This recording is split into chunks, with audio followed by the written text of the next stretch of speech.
I love how James Tallarico, he's running for the Senate in Texas, and he's saying, okay, I hear you talking about this trans people. I hear you're concerned about that. Trans people are 1% of the population. And let's be honest, you're focusing on the wrong 1%. You need to be focusing on the 1% of the population. That's the billionaire class that is actually taking all of your money. So that is a way of countering it. So that is like a message that we're really trying to talk to people about right now. Like making clear who the villains are, making clear also that like we have a vision that is about prosperity and people getting ahead and like kind of fixing this broken system that has really dragged us all down.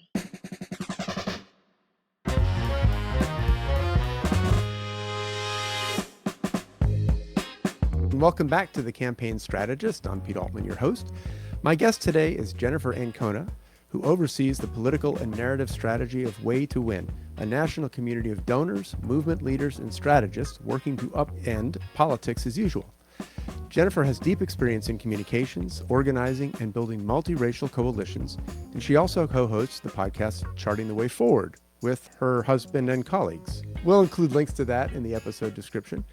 If you appreciate this conversation and want to see more of the Campaign Strategist, please like, share, and subscribe. Jenifer, thank you so much for joining us today. I really appreciate it. Thank you so much for having me. Could we start by just you sharing how you got into this line of work? What brought you here? Sure. Well, I started my career as a journalist, actually. So I went to journalism school. I was a reporter for local newspapers in my time after college. And it was something I thought I would always do. I imagined I would always be a journalist, honestly. I pictured myself being an old journalist, for my career. But I was living in Santa Barbara. I was working for the LA Times, and it was a bureau of the LA Times in kind of the northern part of LA area. And it was around actually the first thing that happened was when you're a journalist, you're told, you really can't be political, at least back in those old quaint days, right? Back then, yeah. And you can't have opinions, you're supposed to be objective, etc. I remember being a reporter during the George W. Bush first election in 2000, where the Supreme Court ruled on it, and there was all that drama in Florida, and thinking, this is not right. I remember feeling like this was not right, but I just kept on. But what really activated me from a political standpoint was the aftermath of 9/11 and the rush to the war in Iraq. Mm-hmm. It was just, I think I was very affected by 9/11. I was a reporter at the time and had to kind of cover it, and then just seemed so clearly wrong what George W. Bush was doing at the time. And then I was living in Santa Barbara, which has a long history of protest movement, anti-war, and so there was a really big energy of people going into the streets and protesting. And I really felt the pull, and I wanted to be there. And I remember my editor, I told my editor, I went to the protests last weekend, and she was like, you can't really do that. You're not supposed to go to protests. Like you have to be on the sidelines. And so that was like my first click of like, I think I have to actually not do this because I'm feeling too passionate. And then I got into politics partially because of that, right? Because I was thinking at the time, how are we going to beat this person, George W. Bush? We have to oust him because he's terrible. There was so much challenge with the 2000 election and how Gore was as a candidate, and I was thinking we need a better candidate, so I got really activated by Howard Dean at the time, who was also using the internet in new ways. And Mm-hmm. I had met Dan, my now husband, who was an internet person. So we were kind of getting really into this blogging and using these online tools to do politics. And I quit my job at the LA Times I think it was around the end of 2003 to go work for Howard Dean. And I did work for him as a volunteer, but also on the campaign a little bit in Iowa, where of course the famous scream happened. And I was there in the room and just saw how that played out, where in the room it didn't seem like it was actually a problem, but then it was in the media.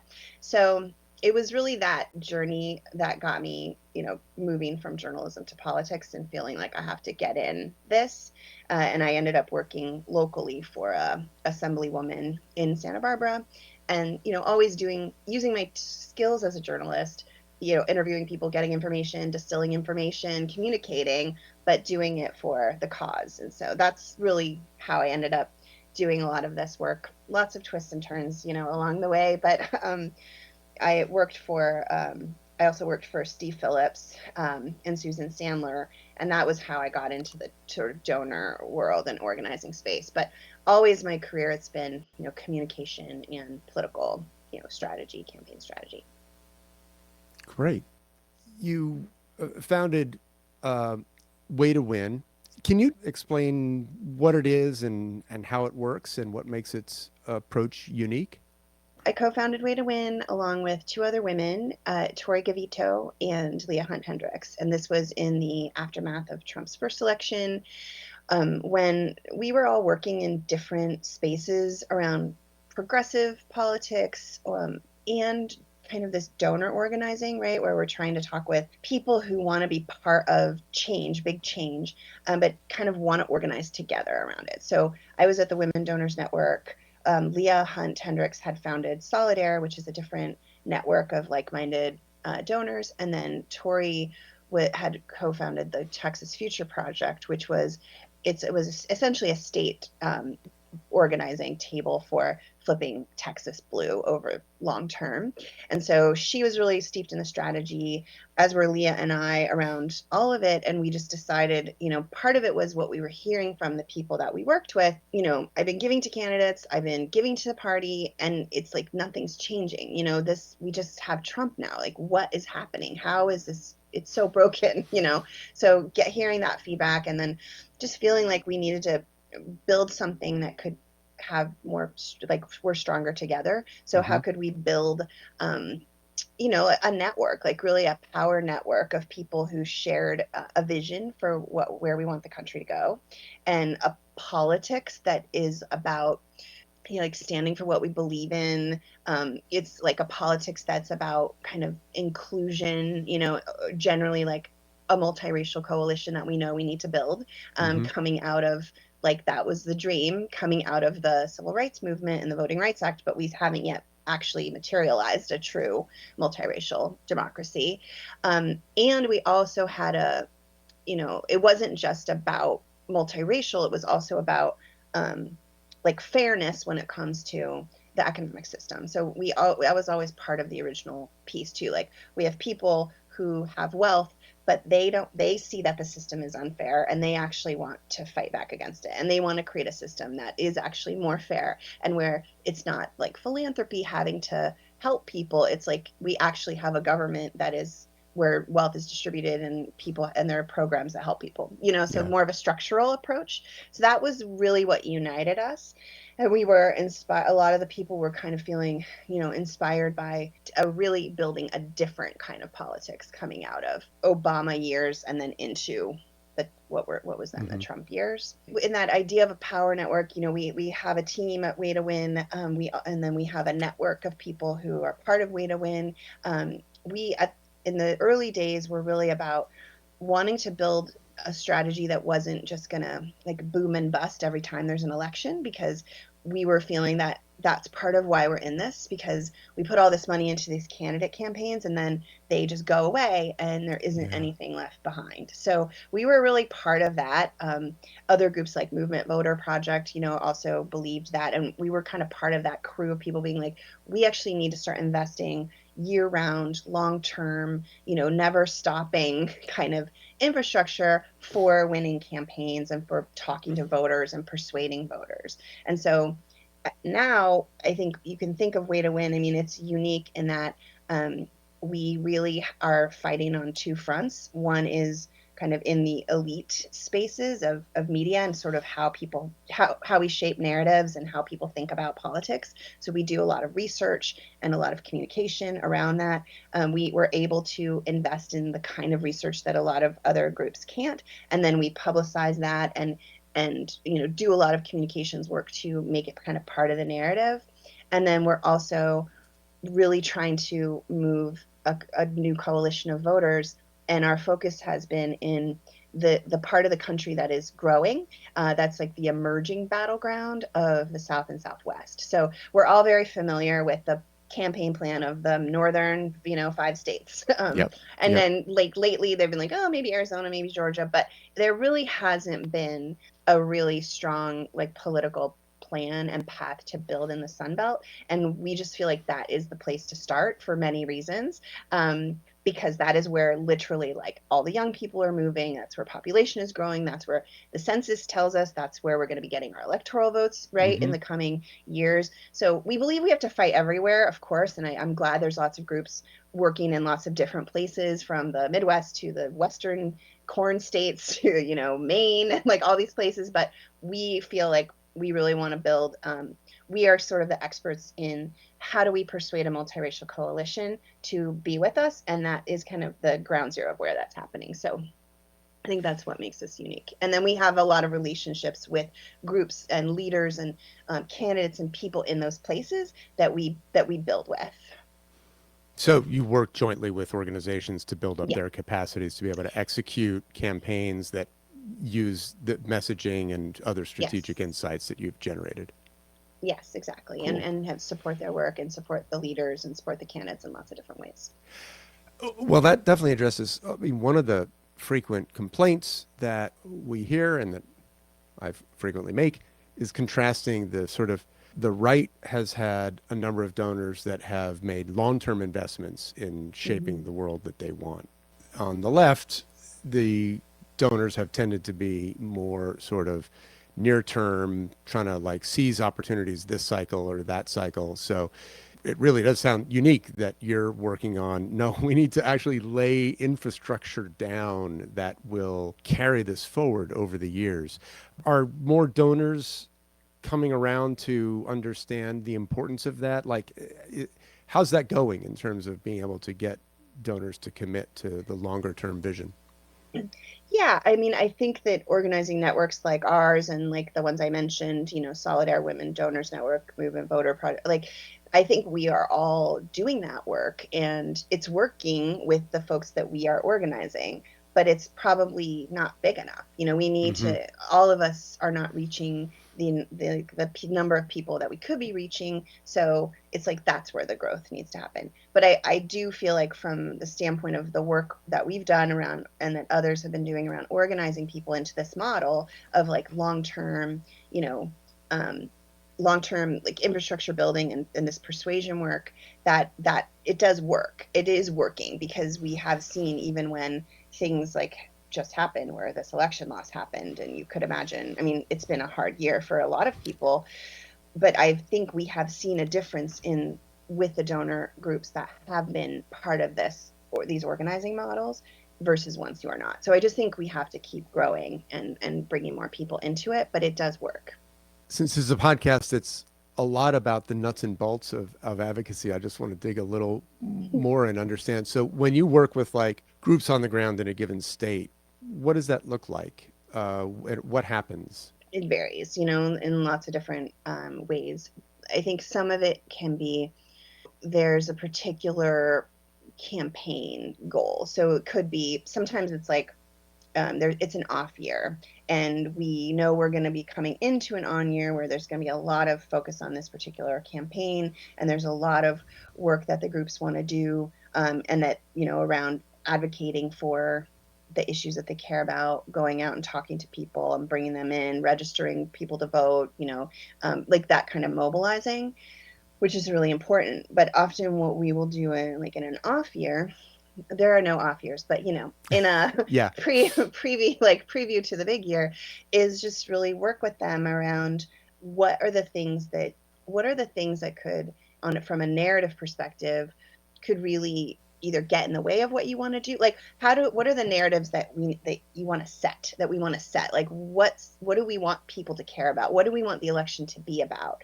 And so we can partner with groups to, again, like bring funding to the research work that they want to do, and we can partner with them together on that, like where it says housing is really important to us, and it's an issue that the voters that we talk to really care about. But we need a little more. We need more information to like figure out what the best way is to talk to Mm-hmm. those voters. So we'll bring that expertise that we have. Whether it's like the people we work with, the researchers, the ad makers, the ad testing. We kind of bring that sort of expertise, and then we partner with the groups to get it done.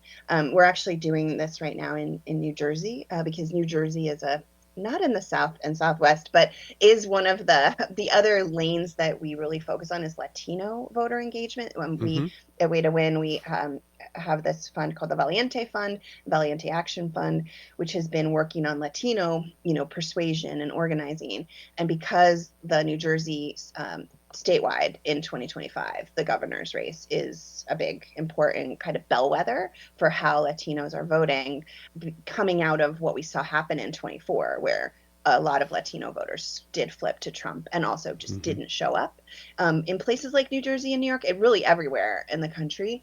So we partnered with a local group there, Make the Road New Jersey, and again, they had an organizing plan. They were talking to people on the doors. They were doing a field program, and they had done like some research work, but they weren't really planning to kind of amplify that on like from a digital media perspective. And so we brought that to them. So we brought funding, we brought our team expertise to say, okay, how do we build a digital media campaign that amplifies the messages you're giving on the ground, and that kind of puts us in the conversation, where Latino voters are like seeing these ads online. Mm-hmm. And so that's another example. Voters in those places are seeing digital ads that are saying, paid for by Make the Road Action and Valiente Action. So it's like we partner together to make that happen. Just from sort of like a high altitude perspective, a lot of us, or most, I guess, of the left, trying to figure out how do we adapt to these, you know, how to organize, how to communicate has changed so much in just the last couple of years.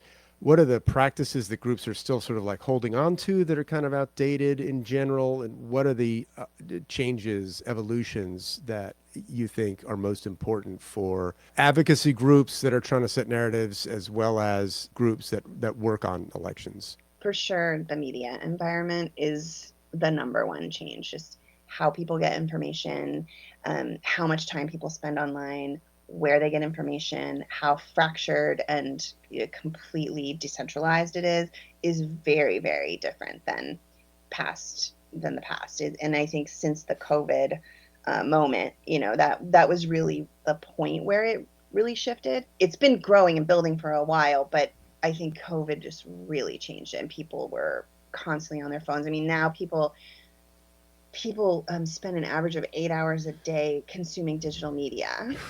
So it's like it's a different world, and so it doesn't mean we throw all the organizing out, because we do still need to talk to people. And I think Mm-hmm. you look at the Mom Donnie campaign in New York, I think, as a really good example of the new generation or the new model of what it means to run a campaign, because it's very much equal parts media and organizing. And I think often we haven't seen that. We see a more traditional media approach. I think that's what we saw a lot with even Biden and Harris. Yeah. But like it has to be a non-traditional. I mean, it doesn't mean we still need TV ads. Zoran has TV ads, but there's a digital media strategy that is very culturally rooted, in terms of partnering with different creators who are not political people at all, but people watch them because they have a show that is, appealing to them. And so then when they are watching the show and now they see Zoran and Zoran's talking about what he wants to do, it's bringing that politics in. I mean, that's exactly what Trump and his camp did in 24 with all of the podcasts that we saw. These non-political, pretty cultural driven podcasts that have huge audience, that they were slowly introducing politics and Trump and candidates into. So it's that kind of strategy. I do think that's the biggest shift that we all have to reckon with, and it's not simple. It's difficult to Yeah. figure out, but there's just elements to know, which is like, looking at what you're doing and be like, how much of what we're doing is purely on the ground field, and how much of what we're doing is actually in the spaces where people are getting this information in a different way, whether it's, working with content creators online, having a digital media program that is reaching people and where they are, in addition to sort of more traditional broadcast ads. But I mean, I think the time for a lot of money being put into broadcast ads is definitely, waning. Yeah, but I think that's the big thing. I think the other thing is like the channels for typical outreach to voters, like phone banks and texting, are kind of torched at this point. Like, I think the return that you get is much less. Yeah. It's sort of similar to, like, in some ways, a broadcast ad strategy, but I don't think we can rely on that. I think we need to disrupt that a lot more. And same with the organizing. Like, it's not just, having a bunch of people and knocking on a bunch of doors. If those conversations aren't meaningful, if it's very surface level of how you're reaching people, Yeah. we need to be able to have deeper conversations, and we need to be able to reach people in places we normally wouldn't with like a typical voter file, because it's just missing all these people who are not, who are in an apartment complex or whatnot. And that's the other kind of beauty of this new model that Zoran is pioneering, is like, I mean, they have 90,000 volunteers. Like, because he's so exciting to people, they have so many volunteers, and they're able to innovate in how they reach people on a grassroots level because of that amount of people power. So I interviewed Anat recently, and she Okay. talks a lot about, if you want a bigger party, you got to throw a better party that, Yeah. more people want to be part of and Yeah. involved in. And we have to have a huge amount of propellant of a narrative comes from people being excited about the ideas enough that they actually want to go talk to other people about them and share Yeah. them. I also think it's kind of working with the kind of people who are just in the culture, or who people in the culture look up to, right? And that could happen at like a macro scale, but it could also happen at a micro scale, where this is where you see, content creators who build these giant followings based on, whatever it is, like a thing that they're gardening or Yeah. cooking or Jump roping. doing your hair, or Yep. yeah, like the things that are like the lifestyle things, and that comedy definitely comes into that. Yeah. Yeah. And it's like they know how to talk to their audiences because they have built audiences based on that. So then they have the expertise to know, how do I bring this political thing in? And if a advocacy group tries to tell them, well, you should really go through this 10-point policy plan and make sure you talk about like this tax credit and that tax credit and this Yep. like double, whatever rebate. It's not really going to work, because it's going to not feel authentic to their audience and who they are. So I think we have to learn to trust the people who actually are in these cultural lifestyle spaces, and know how that they will know how to, if you can partner with them and give them the information, that they will figure out how to bring it to people. So that's one thing, is sort of just like trust the culture makers. The other thing is just, I think we have to shift a lot of our thinking more from policy, and more toward story. Like, what is the big like worldview or like story that we need people to have in their brains, Yeah. so that they can actually even get to understand the policy. But on our team, we're very into policy, and we like to talk about it a lot. We like to talk about the names of bills. We like to talk about the details a lot. Yep. And I sort of see it as, and when I look at what the right does, the way I frame it is, you could imagine like a pie chart or something, and it's like 90% of what they do is driving story, and then there's little 10% that's policy, like this, no taxes on tips, or they will have those things in there. Yep. And then ours is like complete opposite. It's like Yep. 90% policy with like a little bit of story, and it just washes over people, and that's why they don't know who we are, what we stand for, why they should vote for us. That's why 16 million people didn't vote at all in the 24 election, even though they had voted for Biden in 2020. They just didn't understand.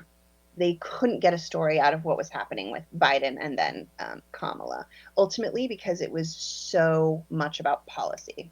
So that's the Yeah. other thing I think we have Yeah. to shift. So what are some concrete examples of messaging or narrative strategies that are working that you're encouraging groups and people to use? I would say that the biggest thing we're talking about right now is around the economic narrative, because when we did the listening to voters coming out of 2024, we were really deeply listening to people, of course, who voted and why they shifted to Trump. But we spent a lot of effort also talking to those people who didn't vote, because Mm-hmm. that felt like the low hanging fruit of like they actually didn't like Trump. But what made them decide not to vote rather than come and vote for us? And the economic, the lack of an economic story where, I mean, these voters are struggling, just like a lot of people are in the country, just really, really struggling, like struggling to get by, to feel like they can do better than their parents, to send their kids to school, to college, to be able to buy a house. I mean, they are really struggling. And they told us a lot that, like, what they heard from the campaign felt very surface, and it was kind of about like the middle class and these like policies, but they didn't understand like how are you addressing inequality. So there's a worldview where like the affordability crisis that everyone's talking about and knows about, it's not just an affordability crisis, it's actually an inequality crisis that has been building for 50 years. Mm-hmm. And this idea that like the Rand Corporation did a study that showed from 1975 to now, the 90% of Americans have lost $79 trillion in wealth to the top 1% because of inequality. So we have to, it's wild. And it actually amounts to like, $1,200 a month for It's every person staggering. in America. It's really Wow. staggering. When you So put we it in have that to, term, really, it really like 79 trillion sounds big, but it doesn't. Right, but yeah, per person monthly, yeah, yeah, I want that money it's back. exactly. And we have to tell that story. So, to people, so that they understand, like, Yeah. and like, who's the real villain here? Because when people don't understand why their lives are hard, because they're doing everything they can, they're working hard, but why is it still so bad? Mm-hmm. And Trump is telling them so clearly, it's these other people, it's the Yeah. immigrants who are taking your jobs, it's the trans people who are taking your tax dollars so they can have surgery. Like, he's giving them the reason, Yep. and we are not, our side has not really embraced like what actually is the real reason. I mean, we would argue it is that system of inequality, which is driven by like some handful of billionaires, some big corporations who are really controlling politics. It's that populist message that, of course, we've heard a lot and talked about with like what Bernie's campaign tried to do, but it's not just. I think that the interesting thing that we have to figure out going forward, and we've been seeing some of this popping with some interesting candidates who are running right now, like Graham Plattner in Maine is one, and then James Tallarico in Texas is another one, is just that recognition that when we give people a populist message, we can't just like leave it at economics alone, because the right is not leaving it at economics alone, right? The right is bringing this like, the thing is like, to telling Black people immigrants are taking your Black jobs Yeah. is Yeah. a cultural and economic argument, right? So we have to kind of understand that too. So I love how James Tallarico, he's running for a Senate in Texas, and he's saying, okay, I hear you talking about this trans people. I hear you're concerned about that. Trans people are 1% of the population. And let's be honest, you're focusing on the wrong 1%. You need to be focusing on the 1% of the population. That's the billionaire class that is actually taking all of your money. So that is a way of countering it. So that is like a message that we're really trying to talk to people about right now. Like, making clear who the villains are, making clear also that like we have a vision that is about prosperity and people getting ahead, and like kind of fixing this broken system that has really dragged us all Mm-hmm. down. So is there like a typical way you would just lay that out in a not literally 30-second message, but like Well, what does that sound like to a so like, listener of something? yeah, so the kind of messaging that we've been pushing out this year, so we're in this context of what is Trump doing, etc. It's been kind of like, we all want simple things in life. We want like rent we can afford, we want groceries, we want healthcare, we have groceries we can afford, we want healthcare we can access. We can all agree like these are the things we want. And but Trump and this new regime are not doing that. What they're actually doing is cutting all of these programs like Medicare, veteran services, and they're taking that money and giving it to these rich people who already have too much, who funded his campaign, so kind of the corruption of it. Mm-hmm. And then saying to them, but like we don't have to take this, we can stop this, join together, like let's do something, let's we did something around the first No Kings where it was like Yeah. join together and like protest this. Yep. In New Jersey, the Make the Road group is saying, join us, like we've been organizing to fight back against this, to fight back against rent hikes, in New Jersey. Come join us and solve this together. So it's really that three part of like, let's remind ourselves what we are, what we care about, and that we Mm-hmm. all agree we want some of the same things. What is actually getting in the way, and being very clear about that. That Yep. it's not just Trump the character, it's like, what are they doing? They're taking money from you and giving it to rich people. And then the sort of getting people to feel like they have a role in it. Yeah. Like, The what can you they do? have agency. Yeah. Yeah. Yeah. Yeah. So that's taking the race class narrative framework and you just plug this issue into that in terms It, of the, I mean, it yeah. kind of yes, I think that was a very helpful framework. That was, they came up in 2018, and, we're still trying to like get more people to understand that that is a framework that Yeah. is helpful right now. For what it's worth, we use that framework when we push out environmental message guidance is always that shared value, what's in the way of it, and then the call to action, what can you do about it? Hmm. And then we have been doing some immigration related messaging too. Because immigration is like, it's a very salient topic right now Yeah. because of what Trump is doing. So we have to have an answer to that. And we do feel like we can go on offense on topics like immigration that are not, where we don't have to hide from it because we're afraid, oh, it's better for Trump.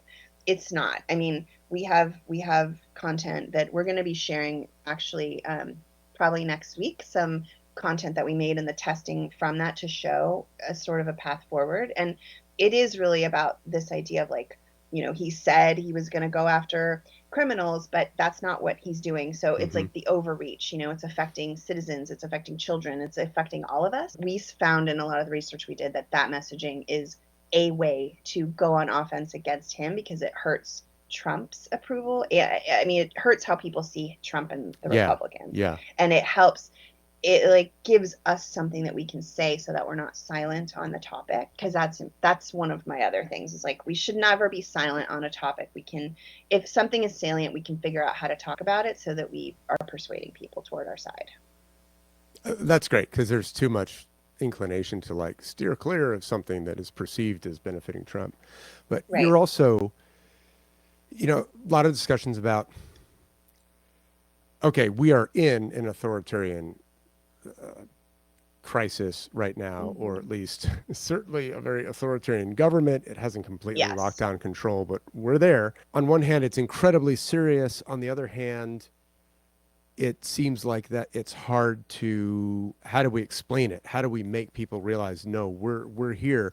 One of the observations I had in the wake of the Jimmy Kimmel cancellation and then reinstatement was that the really clear example of authoritarianism, of denying the freedom of speech or taking that away, like that Hmm. specific manifestation of authoritarianism, abridging the freedom of speech, really struck people and really got to people and generated obviously huge pushback sufficient to get Disney to change its mind, and even Yeah. Nexstar and Sinclair eventually. I guess they got enough complaints through their local affiliates that they had to resume airing Jimmy's show. Is that a lesson in terms of, you know, rather than, so like, there's also the same debate about, well, talk about democracy, but people don't really, it's too abstract, and it's sort of the system that people might feel like, well, that kind of got us into the situation we're in. So talk Yeah. about the tangible elements of these things instead of the broad label so that it resonates. Is that a helpful way to think about it and how to talk about these topics? Yeah, for sure. I do think number one, democracy is still abstract, and but it's like the idea of protecting an institution that so many people already feel like is broken, Yeah. doesn't work for them. That's sort of the issue. I think with the authoritarian stuff, it's like you do want to call it out. So like you see people like JB Pritzker in Illinois, who I think does a really good job. Like it's direct and it's clear. Like this is what they're trying to do. It's not right. Like this is how we're fighting and pushing back. I think it's less about messaging and more about like embodiment of the fight. You can see that with Gavin Newsom as well. I mean, he's doing it in his own way, but it's like it's not just talking and saying the words. It's like what are you doing? Like how are you putting your body into the fight? How are you actually showing up? And I see that you are fighting. That's what people were so upset about around Schumer and Jeffries in the first part of the year, because they were like, you're acting like this is normal. We just went through a whole cycle where Yeah. you told us this was the worst thing ever and everything's on fire. It happened, and now you're like, well, business as usual, we'll just like go into the office and see if he'll talk to us. So it's Yeah. less about the words and it's more, I think it's more about the fight. That's number one. Number two is that people are very overwhelmed, and that was definitely voters and regular people in the early part of the year. It's people want to shut it off. If you just tell people like this is horrible, this is horrible, this is horrible, this is authoritarianism, it's just like if they don't have anything to do or they don't know what to do, right? Yeah. It's just it's really hard. So I think that's the importance of the organizing that has happened with No Kings. I'm very excited about this next No Kings. I think it's going to be even bigger. Um, and one of the things that we've been building with our kind of media side of our work, in like the sort of social media side of our work that we've been doing, is this. We helped to seed a campaign called the 3.5% campaign. So this is on Instagram primarily and TikTok, but Instagram is really where it has built, and it has over almost 110,000 followers now, just after a few months. And um, it's called 3.5%. So you can go, it's all spelled out, and you can go follow it. And it's kind of building this idea of, from the research that Erica Chenoweth at Harvard did, that says, in a lot of authoritarian regimes around the world, if 3.5% of the population is in active resistance, we have seen those regimes fail. Like we have Mm-hmm. seen actually people power. It doesn't have to, it's a small percentage, but it has to be people who are like really, really in that resistance and sustained, every day, and not just protesting, but they're using their economic power, to your point about the boycott that led to Jimmy Kimmel being reinstated. Mm-hmm. So that kind of organizing that has this element of hope, that people can feel there's actually a way I can be a part of this, Yeah. that has really taken off, in our opinion. Of like, that has actually helped grow this media channel now, where people are following it to find out like, what more can I do, and how can I, just by sharing some of this stuff online,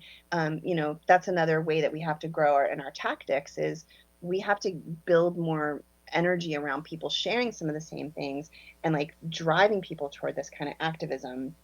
So I think that is part of it too. It's like we do need people to understand more about the threats that are already existing Mm-hmm. and that are actually growing. There's this a lot being talked about around the tech authoritarianism that JD Vance is very plugged into, and some Yeah. of these Yeah. billionaires like Peter Thiel, etc. People don't know that. We need them. We need that awareness to grow and build. We need more people to know it.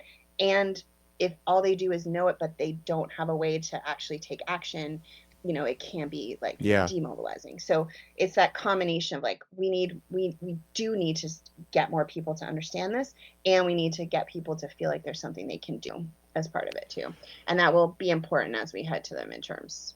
You mentioned Peter Thiel. I mean, I just read yesterday about his 8 hours of lecturing on the Christo nationalist state and technology and democracy, and Yeah.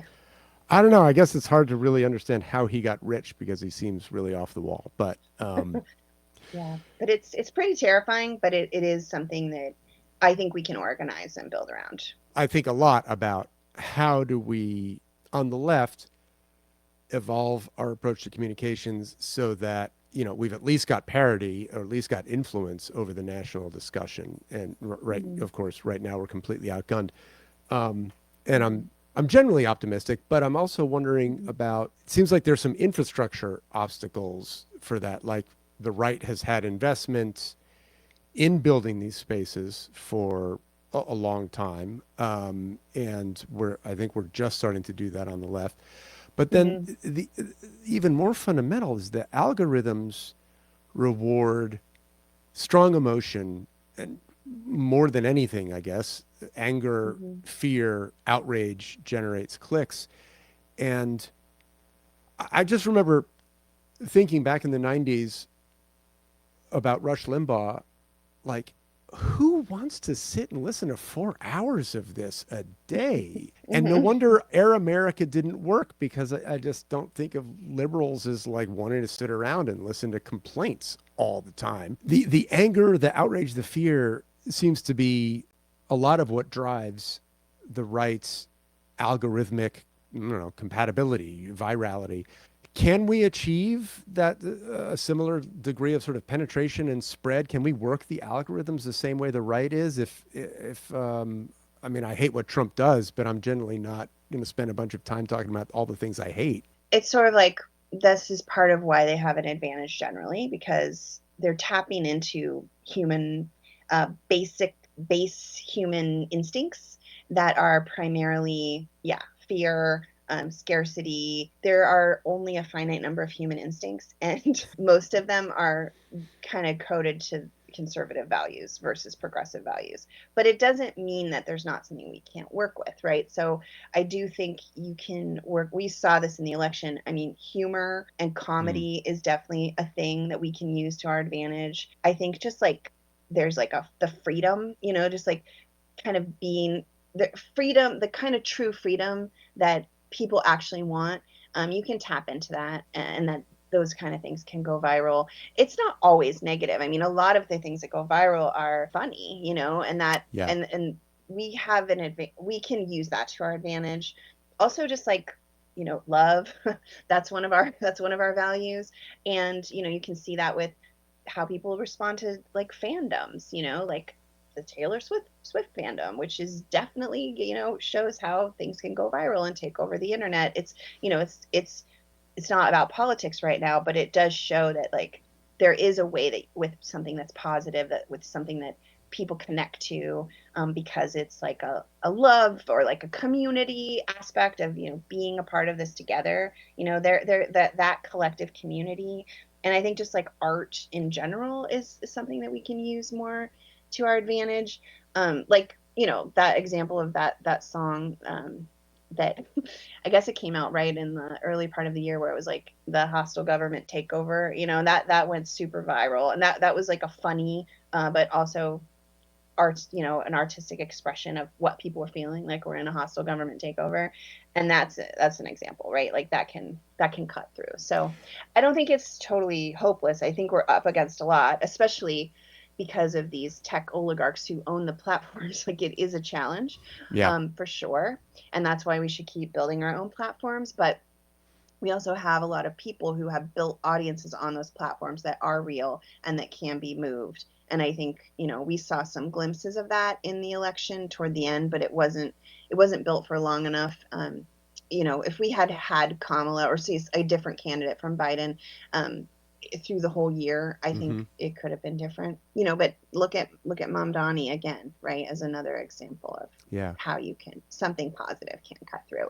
There's an authenticity thing that does cut through in the algorithms. Um, Taught, I think in a podcast in the last few days about the debate between the sort of centrists and the left of the Mm. Democratic Party about, oh, have we gotten too woke? Is that why we lost? Talk about your perspective on that, because I think that's really important. So coming out of 2024, honestly, before we really had any data to tell us anything about how we should understand it, there was a really strong narrative coming out, from a lot of the, I think, centrist places, and we saw it everywhere. We heard it back to us from people in the community that the reason we lost was because Democrats had been going too far left. They allowed all these groups who are so left to dominate control of the party, and um, I mean, it is sort of laughable, but it's a real narrative. um, It is. It and, is. Yeah. yeah, and it really is like the theory of the case, and there's a simplicity to it. If that's what's wrong, then the solution is kind of simple, right? It's like veer to the center, Yeah. stop talking about things that are controversial, change, cultural moderation, be more like the conservatives, be more like Trump, because that's what people want.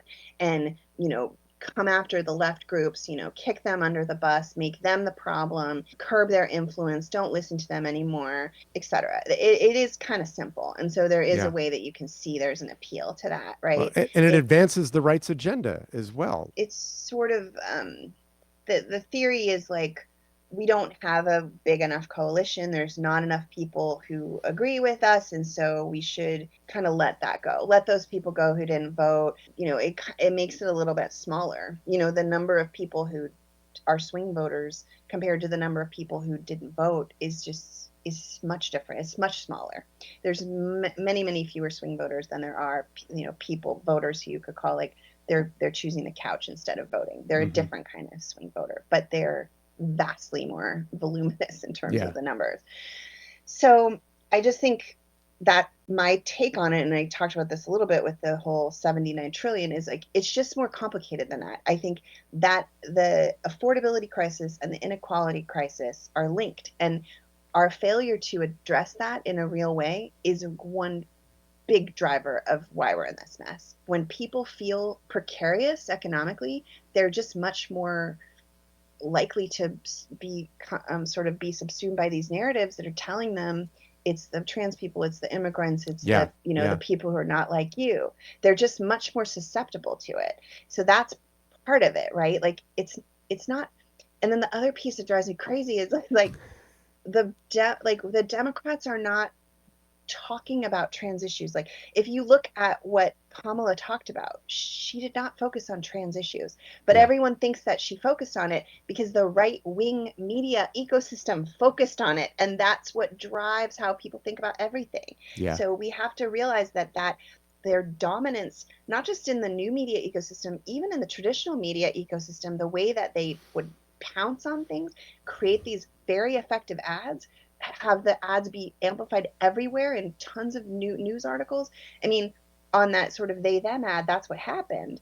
It was an economic argument, and it was laden with this sort of like, these guys are taking something from you. And they have a persuasion advantage on us. They've been building it for 50 years because their ideas are terrible and nobody likes them. So they actually had to sell them. They had to build all of this media and persuasion infrastructure to sell their bad ideas. So they're really ahead of us. There's like a gap, right, Yeah. between where they are and where we are. Those two factors are much bigger real explanation than they went too far left. And it also gives you a way to build something, because if you're just going to kick part of your coalition under the bus, like, where does that lead you? How is that about building a better future, going to a promised land? Right. It's Right. not. So we need to understand this differently and figure out, like, actually there's a bunch of people who we could get with us. They just think we don't care about them. They think that we are too cozy with billionaires, just like the Republicans. They don't see a difference between the corporate campaigning that the Republicans are doing and the corporate campaigning that the Democrats are doing. They just don't feel it. Yeah. So we could shift that, and then we could actually build a totally new, kind of coalition and bring those moderates back to us, because they actually want to be part of a better future too. We see that in our research. These groups of like left versus moderate, they're not, from the voter perspective, they are not as far apart as people say they are. They really all want some of the same things. They want to be able to thrive in their, economically. They want to be able to have safety in their community. They want to have their kids do better than them. These are just basic things that people want. And we've created these divisions that are just not serving us anymore. So I think that's where we really need to understand, like, there is a different theory that we can think about this, how we can think about this, and that theory can actually lead us to a course of action that can be productive and positive, and ultimately get us out of this wilderness and, into a place where we're really we're fighting, together, and we're building Yeah. something. Well, that's a great place to land. So well put. Thank you. Last question is, what's a piece of advice or a lesson that you learned early on in your career that has been really valuable to you that you'd like to share with others? So many things. It's hard to pick, but in those early days when I was transitioning from being a journalist to being a political activist, I did have mentors. They were, more. They were my age. They weren't like older people, but they were political. They had already had like a political awakening, early in life, and they taught me a lot of things. And I think one of my dear friends, Daraka Larimore Hall, would say, politics is to want something. And so I think it's that idea of like the politics that I have that I think still stays with me. It's about what we want and what we want to create, and I think I always stay true to that. So I don't veer from that. It's very clear to me what should happen because I know what I want for, all of us. Mm-hmm. And I think when we lose sight of that is when, we're like, oh, maybe we shouldn't talk about, Trump invading cities because people would rather hear about tariffs. But it's like, but no, we can tell that that's not right. So I just think it helped me feel like we can stay true to our politics, and that is a way that we can actually continue to win because people also want to be part of something that is real, and people want to be part of something that feels, authentic and true. So I think about that a lot. Politics is to want something, and that has driven a lot of what I do and what I have done and what I continue to do. Well, that's terrific. Jenifer Ancona, thank you so much for your time. We really appreciate you joining the Campaign Strategist today. Thank you so much, Peter. It's been a pleasure. Thanks for tuning into the Campaign Strategist, where we dive into the art and science of advocacy. The podcast is produced by Prismatic Strategies to share wisdom and insights from leaders in the field. I'm your host, Pete Altman. Music was written by Andrea Perry and Pete Altman, and this is edited by Abby Altman. If you enjoyed today's episode, please don't forget to like, subscribe, and share with others who care about making a difference. You can find us wherever you get your podcast. Thanks again, and see you next time.